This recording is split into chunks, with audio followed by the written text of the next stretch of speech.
Hello friends, my name is Alex Garekis and I want to welcome you to the Finding Lost Civilization series. Now oftentimes I receive emails from viewers asking me, Alex, how did you find that site we've just visited today?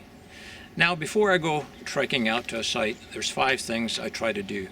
Now the first thing that I do is I get on the internet and try to find out whether there's any historical information as to where native people might have lived. And then I look at the time frame. Was it 1,000 years ago, 2,000 years ago, 5 or even 10,000 years ago? Now this is important because one of the things that we're going to be looking for is landmarks, so to speak. And so we have to know what the weather patterns, what the area looked like 10,000 years ago versus today. Now the next 3 are extremely important, and that's access to water, food, and the ability to build shelter. And without those last 3 factors, life could not exist. Anyways, on today's trek, we're going to go to a known ancient site, and I'm going to show you exactly what I mean. I know today's going to be a fun trek, and I invite you to come with me.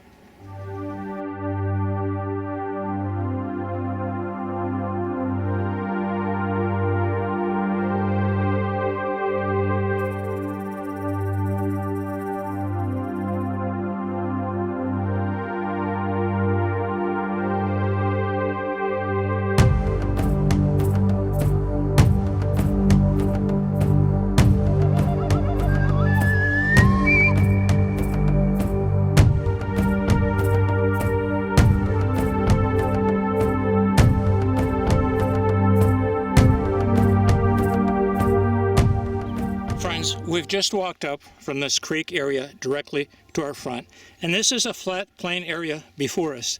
But this is an ancient village site. My goodness, let me share with you what exists over here. The first thing I want to show you, and this is wonderful, this is fantastic. This is an ancient cupule boulder. These are petroglyphs. These are symbols put here by the ancients hundreds, if not thousands of years ago. Look at this. This stone, this boulder is beautiful. But look at this, directly over here on this ledge, amongst those boulders are further signs of life. Let's go take a look. Let me show you what I found up here. I tell you, walking this area, which seems deserted and lost in time, was actually a home to people thousands of years ago. Look at this directly in front of us. This is a mortar. Food was prepared over here. But there's many of them to show you that there was more than just 1 or 2 people living here. A tribe lived here at one time, my friends. Now, water is a source of life. And as I said, there's a creek below us.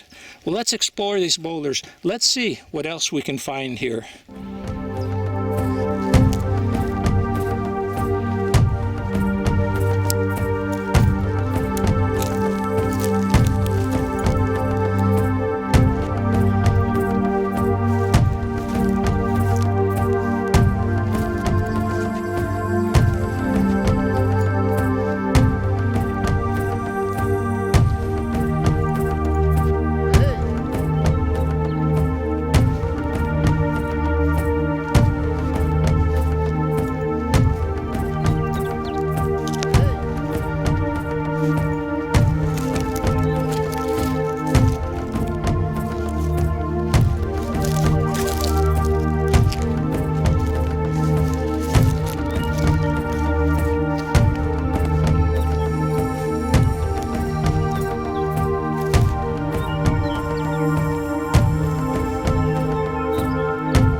Friends, look at the size of this grinding mortar. This is a fairly large one. Let's take a look. Let's follow this rock ledge. Let's see what else we can find amongst these boulders. I know that life existed here many years ago. Look at there. There is another grinding mortar. There is more signs here. Let us continue to search for signs of life. Look at this over here. This area right here seems to have a circular pattern. Could there have been a home? Could there have been a hut over here? Oh, look at this. There is another grinding mortar area right here in front of us. But I tell you, friends, this would have been a great place to have a small home. Let's climb up a little bit and see what else we can see. Look at this. Here's another little mortar area. And I'm going to show you the creek right over there in front of us. Oh my goodness, look at this. Another grinding mortar. I'll tell you, this is so wonderful. Look at this. There's a ledge. There's a big boulder over there, and I can see another grinding mortar. Let's take a walk over there and see what there is. Look at this. Here we go. Here's a grinding mortar right here. And look at this big stone over here. I wonder what's under it. Let's turn it over. Oh my goodness. Look at this, friends. This is what's known as a matadi. This is a portable grinding mortar. My goodness. There, you could see the rounded edges over here. And over here, it's smooth and flat. I'll tell you what, this is so fantastic. And it covered this spot here, another mortar. And as I said, right below us is the creek. But look at this. I mean, this is so fantastic to be able to find this. And look at here. This is the buckeye. This would be ground up, okay? This was a food staple. This is so fantastic. This area is beautiful.